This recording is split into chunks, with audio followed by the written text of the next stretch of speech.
신명기 10장 12절로 22절까지 말씀입니다. 우리 한 목소리로 합독하도록 하겠습니다. 이스라엘아, 내 하나님 여호와께서 내게 요구하시는 것이 무엇이냐? 곧 내 하나님 여호와를 경외하여 그의 모든 도를 행하고 그를 사랑하며 마음을 다하고 뜻을 다하여 내 하나님 여호와를 섬기고, 내가 오늘 내 행복을 위하여 내게 명하는 여호와의 명령과 규례를 지킬 것이 아니냐? 하늘과 모든 하늘의 하늘과 땅과 그 위의 만물은 본래 내 하나님 여호와께 속한 것이로되, 여호와께서 오직 내 조상들을 기뻐하시고 그들을 사랑하사 그들의 후손인 너희를 만민 중에서 택하셨음이 오늘과 같으니라.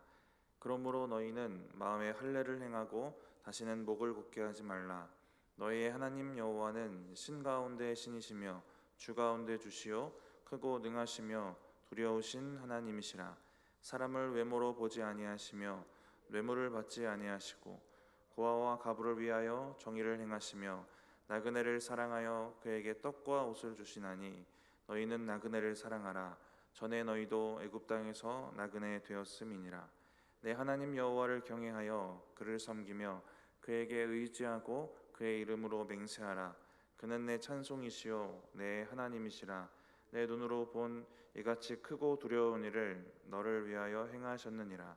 애굽에 내려간 내 조상들이 겨우 70인이었으나 이제는 내 하나님 여호와께서 너를 하늘의 별같이 많게 하셨느니라. 아멘. 신명기가 참 좋은 설교다라는 것들을 이번에 신명기 묵상하면서 자꾸 하게 되는데요. 여러 가지 장점들이 보이는데, 최근에 묵상하면서 좀 보게 되는 장점은 우리의 내면에 하는 깊은 얘기다라는 장점이 있습니다. 되게 우리의 내면 깊은 곳을 생각하게 만드는구나 라는 그런 설교거든요. 오늘 본문 12절 보시면 모세가 순종과 관련된 커다란 질문을 던집니다. 하나님이 여러분에게 요구하시는 것이 무엇입니까? 이 부분들에 대한 모세의 설교를 오늘 같이 나눌 텐데, 여기도 순종에 있어서 정말 깊은 부분에 있는 것, 그 내적인 부분에 있는 것들을 좀 생각하게 합니다. 오늘 본문 12, 13절인데요. 다시 한번 같이 읽어보겠습니다. 이스라엘아, 내 하나님 여호와께서 내게 요구하시는 것이 무엇이냐? 곧 내 하나님 여호와를 경외하여 그의 모든 도를 행하고 그를 사랑하며 마음을 다하고 뜻을 다하여 내 하나님 여호와를 섬기고, 내가 오늘 내 행복을 위하여 내게 명하는 여호와의 명령과 규례를 지킬 것이 아니냐?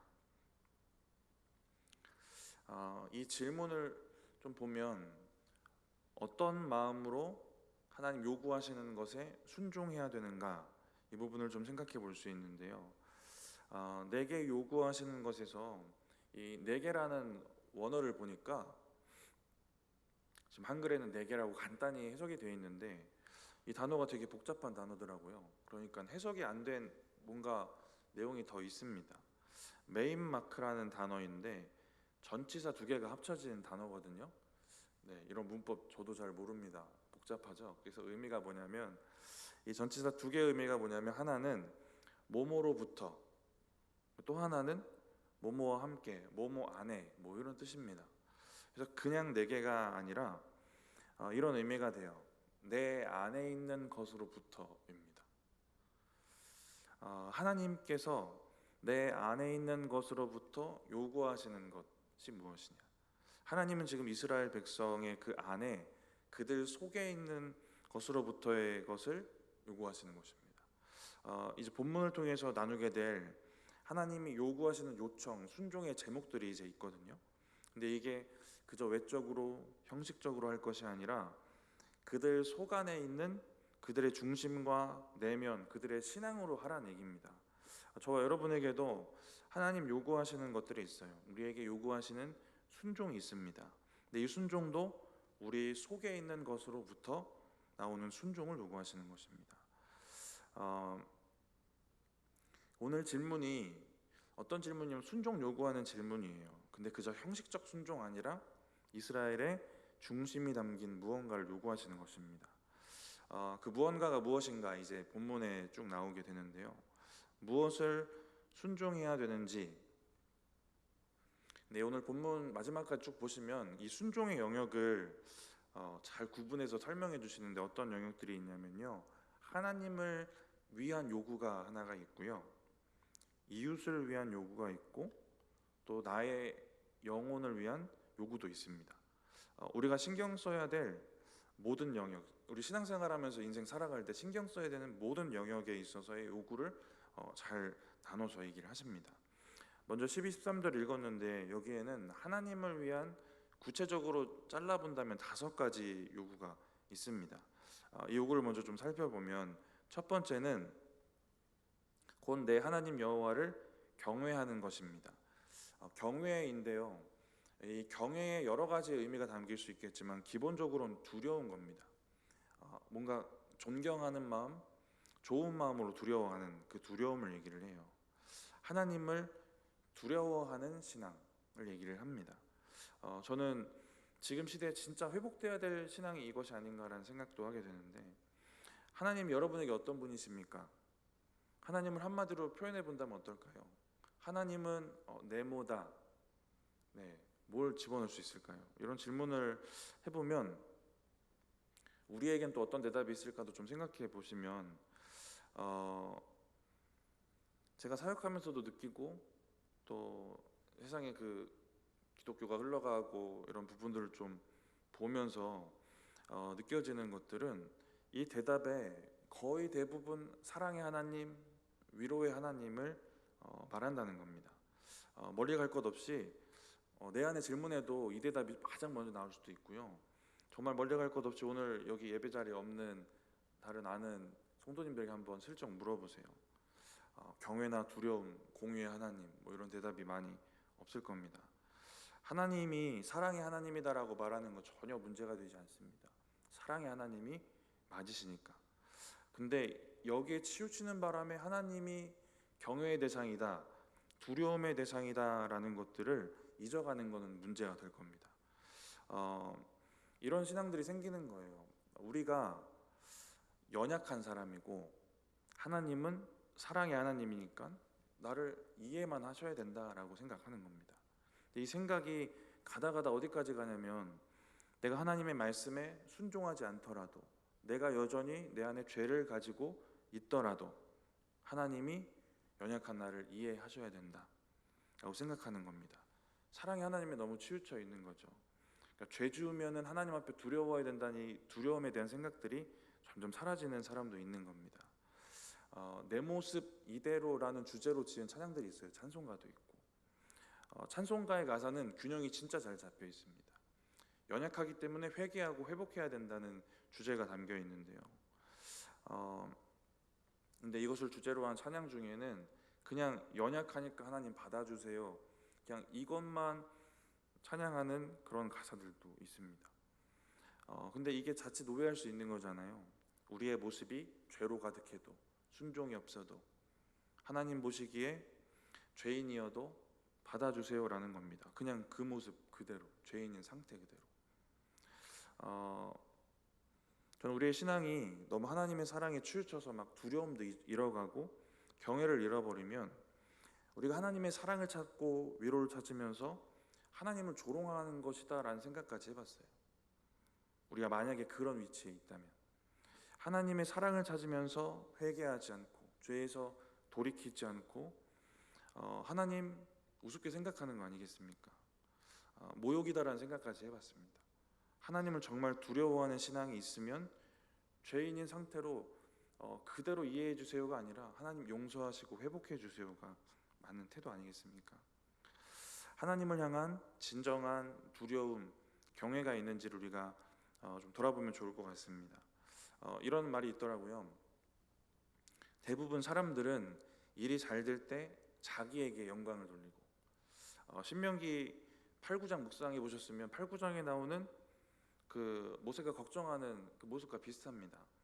가나안에 이제 정착해서 풍요를 누리게 될 때 미래에 너희들이 내가 내 힘으로 이걸 얻었다라고 교만하게 될 것이다라는 모세의 염려가 나오거든요. 이것처럼 대부분 사람들은 일이 잘 될 때 자기에게 영광 돌리고, 두 줄이 더 있습니다. 두 번째는 일이 잘 안 될 때는 하나님을 원망하고, 세 번째는 일이 더 꼬여버리면 하나님을 두려워하게 된다라고 합니다. 이런 말이 있는데, 하나님을 두려워하지 않고 살던 사람도 일이 정말 두려울 정도로 꼬여버리면 그때서야 하나님에 대한 두려움이 생긴다라는 건데요. 저는 이 말을 보면서 생각을 했어요.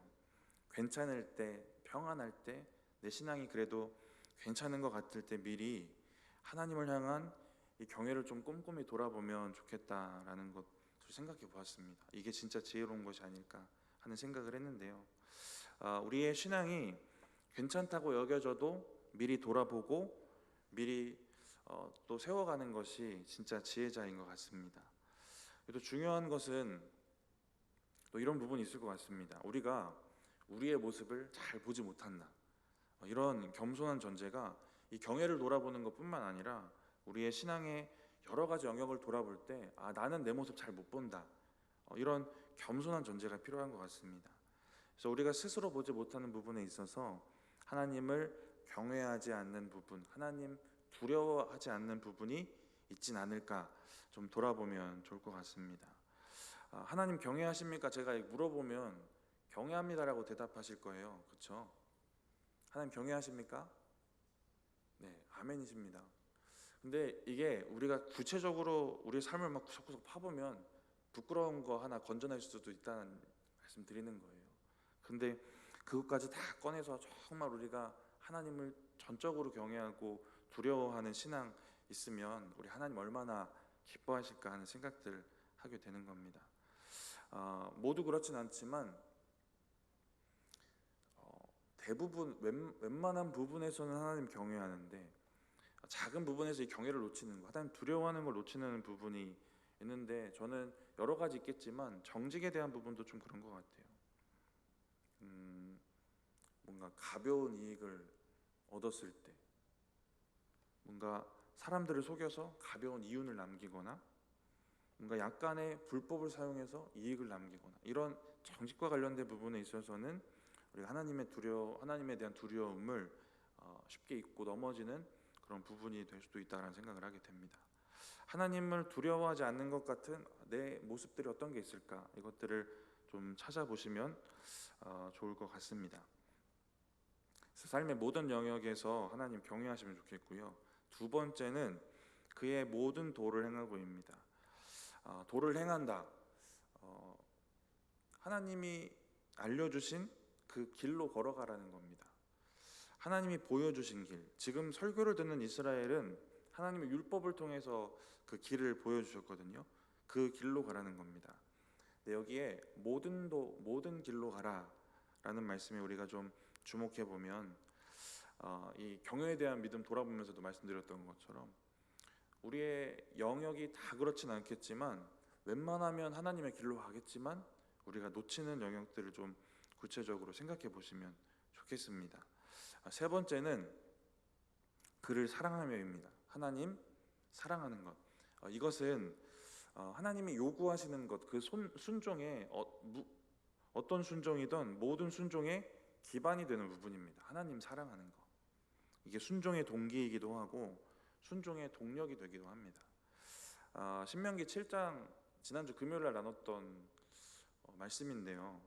거기에 하나님이 언약을 내가 이행할 것이다 라는 말씀을 주시는데 이 이야기를 하시기 전에 직전에 이런 얘기를 하세요.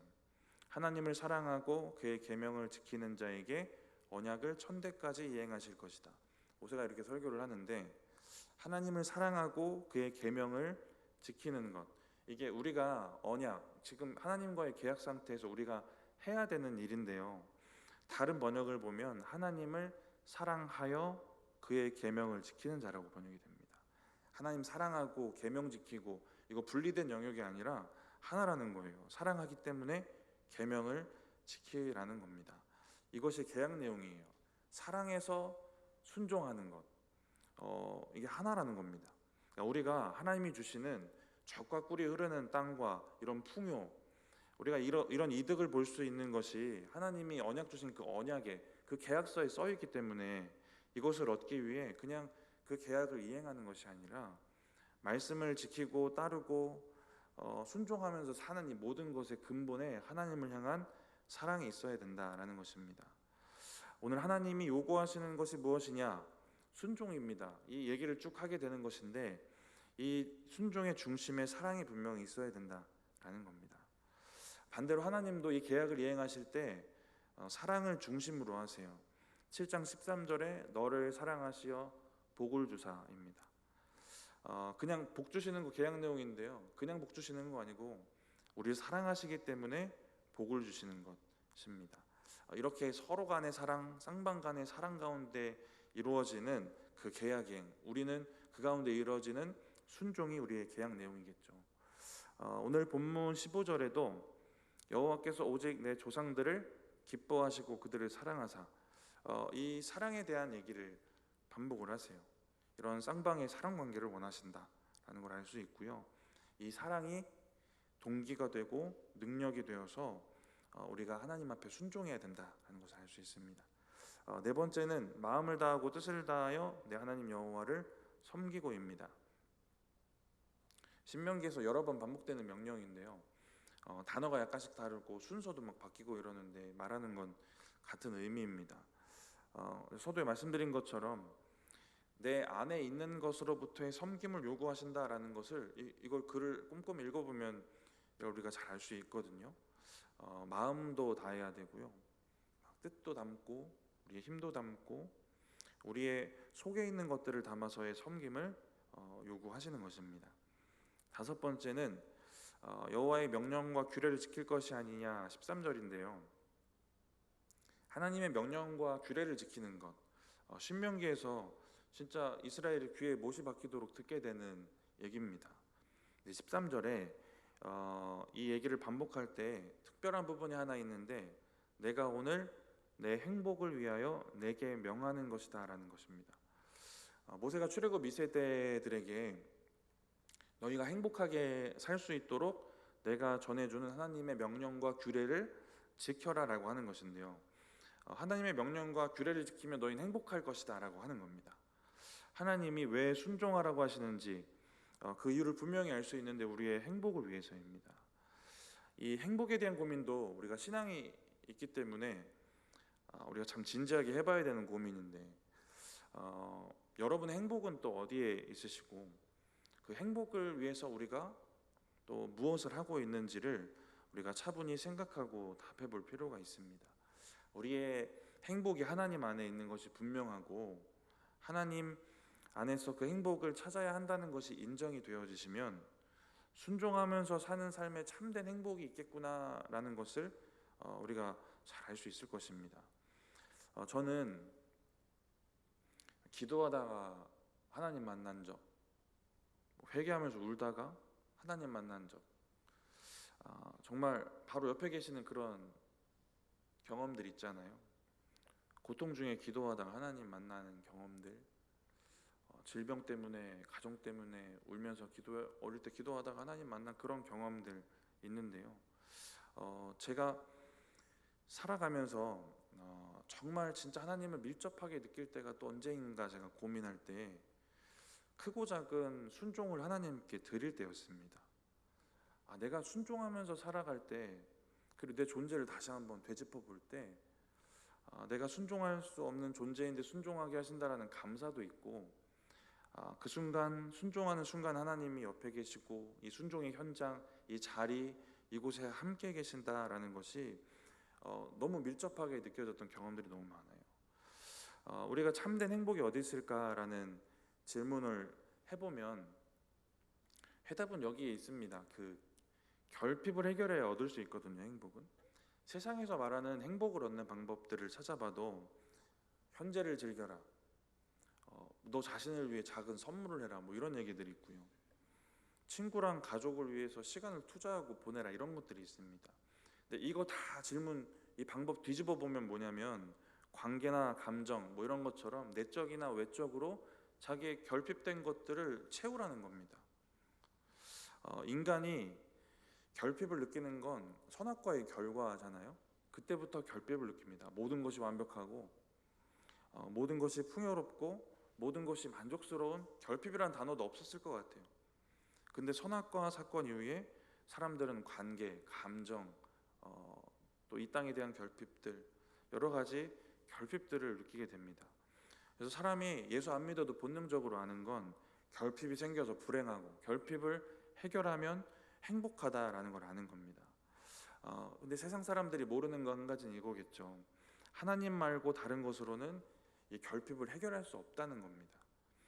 예를 들어 물질적 결핍을 막 해소하고 내가 이 정도 벌면 괜찮겠지, 해소되겠지, 이 기준 자꾸 올라가고 사람마다 다르고 채워도 가져도 더 가지고 싶고 채워지지 않는 것, 결핍이 해결이 되지 않는 게 또 이 물질 아니겠습니까?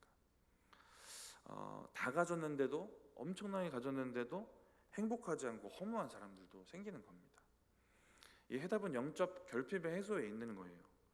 에덴 동산에서 쫓겨나면서 육의 결핍들도 엄청나게 많아졌겠지만 가장 중요하게 결핍이 생긴 게 영적 결핍 아닙니까? 하나님과의 그 단절, 선악과 사건으로 우리는 하나님을 향한 이 결핍의 상태로 살아왔습니다. 여전히 죄인인 우리는 구원받았는데 이 땅에 육신의 몸을 입고 살 때에는 이 결핍이 계속 느껴지고 이걸 계속 해결하기 위해 예배도 드리고 기도도 하고 하는 겁니다. 여기에 열쇠가 있는 것 같아요. 근데 제가 앞서 드린 저의 이야기를 잠깐 생각해 보시면 예배나 기도, 찬양 이런 부분도 당연하고 순종을 통해서도 하나님과 연결되고 그 결핍이 해소되는 부분이 있다라는 말씀 드리는 겁니다. 오늘 말씀에 너희가 순종하면 행복할 거야 라는 말씀이 이런 말씀이에요. 영적 결핍이 해결되면 거기에 참 행복이 있는데 이 결핍을 해결할 수 있는 게 순종이기도 하다라는 겁니다. 근데 그냥 순종 아니고 오늘 말씀을 기억해 보시면 우리 안에 있는 것으로부터의 순종입니다. 그리고 이 안에 뭐가 있어야 되냐면 기본적으로 사랑이 있어야 된다는 말씀 드리는 것이고, 요한복음 14장 23절 말씀을 같이 한번 읽어보겠습니다. 요한복음 14장 23절입니다. 예수께서 대답하여 이르시되 사람이 나를 사랑하면 내 말을 지키리니 내 아버지께서 그를 사랑하실 것이요 우리가 그에게 가서 거처를 구하 함께하리라. 사랑을 중심으로 기반으로 한 순종을 말씀을 하세요. 사랑에 너무 당연하고도 당연한 결과가 순종이라는 겁니다. 그럼 하나님도 그를 사랑하고 이런 깊은 관계, 결핍이 없는 영적 결핍이 없는 상태로 회복되는 겁니다. 이 사랑을 동기로 한 순종, 그것을 받으시는 하나님의 돌려주시는 또 사랑, 그렇게 쌍방의 사랑 관계로 연결되고 연합하면 이 사람은 이것보다 더 높은 차원의 행복을 세상의 어떤 다른 방법으로도 느낄 수 없는 겁니다. 이런 믿음이 우리 가운데 있으면 얼마나 좋을까요? 이게 있겠죠. 있는데 이 믿음이 삶에 살아갈 때도 흔들리지 않고 이것이 우리의 정말 굳은 믿음이 된다면 정말 참된 행복을 이 땅의 상황이 어떻더라도, 여건이 어떻더라도, 어떤 결핍이 느껴지더라도 우리가 이런 만족과 행복 가운데 살아갈 수 있지 않겠습니까? 하나님 사랑하시길 바라고요. 그래서 순종하시길 바라고, 그래서 행복하시기 바랍니다. 우리 이어지는 말씀 읽어보겠습니다. 14절, 15절입니다. 오늘 본문 14, 15절 같이 읽어보겠습니다. 하늘과 모든 하늘의 하늘과 땅과 그 위의 만물은 본래 내 하나님 여호와께 속한 것이로되 여호와께서 오직 내 조상들을 기뻐하시고 그들을 사랑하사 그들의 후손인 너희를 만민 중에서 택하셨음이 오늘과 같으니라. 하늘과 땅과 모든 것들이 하나님 것인데 그 중에 특별히 이스라엘을 택했다. 너희 조상을 사랑하셨다. 그것처럼 지금 너희도 택하셨다라는 얘기를 모세가 지금 해주는 건데요. 오늘과 같으니라. 오늘 지금 이처럼 너희를 똑같이 택하셨다. 하나님이 이 얘기를 하고 있습니다. 그리고 16절 그러므로 하고 이야기를 합니다. 이제 그러므로 후에 얘기하는 게 중요하겠죠. 같이 읽어보겠습니다. 그러므로 너희는 마음에 할례를 행하고 다시는 목을 곧게 하지 말라. 하나님 요구하시는 것 세 가지 영역의 것들이 있다고 하셨는데 말씀드렸는데 이 16절은 내 영혼을 위한 요구입니다. 뭘 하라고 하시냐면 마음에 할례를 행하고 목을 곧게 하지 말래요. 그리고 뭐 하는 거냐면 순종하라는 얘기하는 겁니다. 이 순종에 대한 요청을 계속해요. 마음에 할례를 행하고 목을 곧게 하지 말라. 목을 곧게 하지 말라. 이 8장부터 9장 10장에 계속 이르기까지 너희는 목이 곧은 백성이다. 그래서 가나안을 정복하고 나면 너희가 하나님을 잊고 교만할 것이다. 이 얘기를 반복했습니다. 예전에 너희가 금송아지 사건에도 그랬다 이 얘기를 해요. 그래서 내가 금송아지 사건 때 40일 동안 금식했었다라는 얘기도 진짜 여러 번 반복합니다. 오늘 본문 16절에 목이 곧은 백성들, 이게 원래 이렇게 태생적으로 이런 연약함이 있는 목이 곧은 이스라엘에게 드디어 해결책을 주는 건데요, 마음의 할례를 행하라고 합니다. 이 할례라는 건 잘 아시겠지만 하나님의 백성이라는 표시, 하나님과 언약을 맺었다는 증거이기도 합니다. 그리고 하나님의 성민으로 구별되어서 이제 순종하고 내가 헌신하겠습니다라는 그 결단의 상징 같은 거기도 해요. 근데 이것을 이제 마음에 하라는 겁니다. 이 설교가 참 내면적이거든요. 육체의 할례만 하는 거로는 소용없다. 마음의 할례를 해라. 이것들을 마음에 하라는 얘기입니다. 지금 이 모세의 설교를 듣는 이스라엘의 지금 현재 상태는 육체의 할례까지 마친 상태일 겁니다.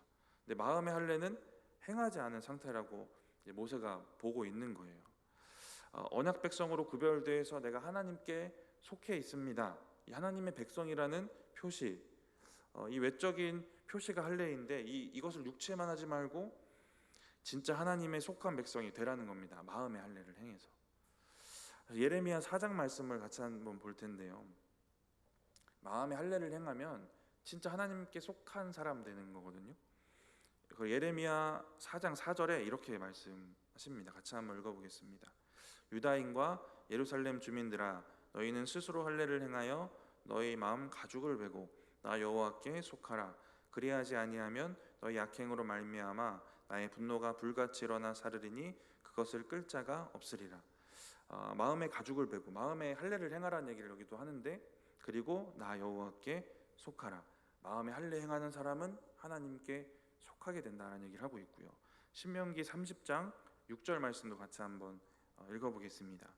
내 하나님 여호와께서 내 마음과 내 자손의 마음에 할례를 베푸사 너로 마음을 다하여 뜻을 다하여 내 하나님 여호와를 사랑하게 하사 너로 생명을 얻게 하실 것이며. 그래서 마음의 할례를 행하면 어떤 일이 벌어지냐면 마음과 뜻을 다해서 하나님을 사랑하게 됩니다. 그리고 이게 참 생명을 얻는 길이다라는 얘기를 하고요. 우리 빌립보서 3장 3절도 같이 한번 읽어보겠습니다. 하나님의 성령으로 봉사하며 그리스도 예수로 자랑하고 육체를 신뢰하지 않은 우리가 곧 할례하라. 진짜 마음에 할례한 사람이 이런 사람이다라는 거거든요. 성령으로 봉사하는 사람, 예수로 자랑하는 사람, 육체에 의지하지 않는 사람입니다. 마음에 할례를 바르면 하나님께 속해요. 잘 연합된 상태가 됩니다. 그래서 하나님 사랑하고요, 성령으로 봉사하고 우리 예수님으로만 자랑하고 육체 자랑하지 않습니다. 이렇게 마음의 할례를 바라서 진짜 하나님께 속한 백성이 되어서 하나님 사랑하고 이걸 동기로 순종하면서 살아라 라는 얘기를 하고 있습니다. 그리고 17절 오늘 본문 말씀을 보시면 왜냐하면 하나님은 이런 분이시기 때문이다 라고 합니다.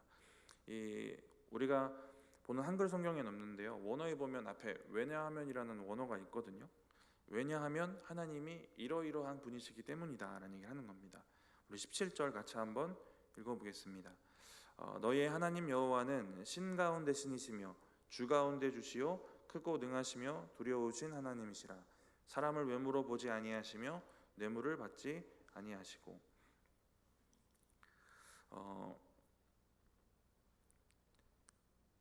저는 신명기 묵상이 이제 점점 지루해지겠구나 이 생각을 했거든요.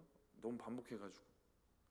근데 좀 안 지루하게 만들어준 이 17절 마지막 부분, 저는 이게 너무 감사하고 즐겁고 막 그랬거든요. 묵상하다가 이 뇌물이 뭘까 막 이 생각, 집에 가서 며칠 동안 잠이 잘 안 올 정도로 이게 뇌물이 뭐지? 이 고민을 하면서 묵상을 했는데, 이 얘기가 뜬금없이 여기 왜 나올까 생각을 해보면 일단은 맥락적으로 이해를 좀 해보시면 17절의 요점은 한 가지입니다. 하나님이 다른 어떤 신보다 위대하다, 하나님은 다른 분이시다, 이런 분이시다라는 얘기를 하고 싶은 거예요. 그래서 신 가운데 신, 주 가운데 주, 이런 얘기를 하는 겁니다. 하나님이 크고 두려운 분이다, 이런 분이다라는 얘기를 하는 거예요. 신 가운데 신, 주 가운데 주, 다른 신, 이방 신, 우상과는 다른 분이다라는 얘기를 하는 거예요. 그리고 뒤에 나오는 외모로 보지 않으시고 뇌물을 받지 않으시고, 우상은 외모도 보고 뇌물도 받는데 하나님은 그렇지 않으시다라는 얘기를 하는 겁니다. 맥락적으로는 그래요. 그래서 이방 신을 섬기는 사람들은 뇌물같이 뭔가 재물을 바치기만 하면 신들의 마음을 돌이킬 수 있다라고 생각해요. 그래서 인신 제사까지 드리게 되는 겁니다. 근데 하나님은 그렇지 않다. 공의 하나님은 공평하시고 공의로우시고 참된 회개나 믿음 없이 드리는 그런 뇌물 같은 재물은 받지 않으시는 분이다라는 얘기를 하고 있는 겁니다.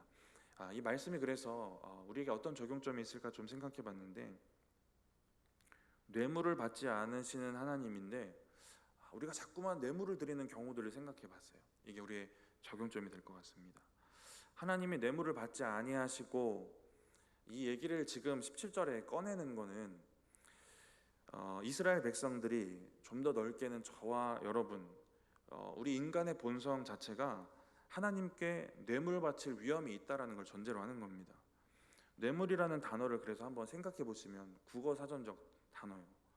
이 뇌물은 특혜나 이익을 얻기 위해서 그것을 할 수 있는 힘을 가진 권력자에게 뭔가 갖다 바치는 거잖아요. 특혜나 이익입니다. 여기서부터 우리의 적용점을 좀 찾아보면, 뇌물을 바치는 사람들이 원하는 첫 번째로는 특혜가 무엇일까 생각해 보면, 잘못을 눈 감아 주세요, 이런 거 있겠죠. 어떤 일에 있어서 자격도 안 되고 조건도 안 맞는데 불법을 통해서라도 통과시켜 주세요, 이런 게 있을 것이고요. 내가 다른 사람보다 능력이 없는데 나보다 능력 있는 다른 사람 말고 나를 뽑아주세요, 이런 것도 있을 것이고요. 한마디로 힘을 가진 사람에게 내가 돈과 재물을 줄 테니까 그 힘을 나에게 불법으로라도 써주세요라는 얘기를 하는 겁니다. 근데 이게 신앙이 되면 어떻게 될까? 예를 들어 이럴 수 있는 겁니다. 한 주 동안 자기 맘대로 살아요. 죄도 짓고 말씀과는 전혀 상관없이 살아갑니다. 그리고 주일에 교회 와서 예배드리고 내가 헌금 바치면 그렇게 살아도 상관없다, 이거 그때 다 해결되는 거다라는 마음을 갖는 겁니다. 마치 이런 마음인 거죠. 참된 회개에서 나오는 예배와 회개는 있겠지만 그런 거 말고, 내가 예배를 드려줄 테니 헌금을 많이 내고 11조를 할 테니 내가 어떻게 살던 상관하지 마시고 용서하시고 눈 감아 달라는 겁니다. 이런 믿음이 있으면 이건 뇌물 드리는 믿음인 거죠. 더 나아가서 반복적으로 이렇게 죄짓고 말씀과 상관없이 사는데 예배나 헌금 이런 것들을 하기만 해도 자동으로 이 죄가 해결될 것이다 라는 생각을 갖는 것 자체도 뇌물을 드리는 믿음이 있는 겁니다. 또 한 가지 뇌물의 목적 중에 하나는 이익일 거예요. 뇌물을 줄 테니까 나에게 더 큰 이익을 얻게 해달라는 겁니다. 예를 들어서 이제 뭐 어떤 지역이 이제 개발이 예정된 장소인데 뭐 공무원만 알겠죠. 근데 공무원에게 뇌물을 줘서 미리 그 땅을 알아내고 거기에 투자해서 이득을 얻고 뭐 이런 부분 생각해 볼 수 있지 않을까요? 제가 근데 이런 걸 하나님을 향해 품는 마음이 있으면 이것도 하나님께 뇌물 드리는 믿음이다라고 생각해 볼 수 있습니다. 제가 예전에 기도원을 자주 다녔는데 20대 초반부터 기도원 진짜 자주 다녔어요. 더 거슬러 올라가야 되는, 저 병들었을 때 중학교 때 초등학교 때도 별별 기도원 다 다녀봤습니다. 네. 그래서 막 강사 목사님이 불을 쏘면 다 쓰러지는 막 그런 데도 가보고, 네. 옛날에 그 하시던 사역 중에 기도하면 막 넘어지고 이런 일들 많이 있었잖아요. 저는 막 끝까지 안 넘어지고 버텼던 기억이 나는데, 네.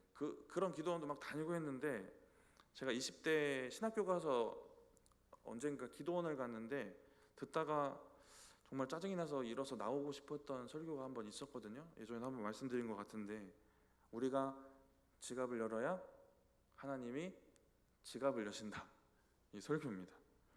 그리고 헌금 11조 얘기를 하시는데 이게 뭔가 재테크에 대해서 얘기하는 것 같기도 하고, 막 이 설교가 이런 거에 참 불편한 마음이 들었습니다. 일어나서 나가진 않았는데 상당히 불쾌했거든요.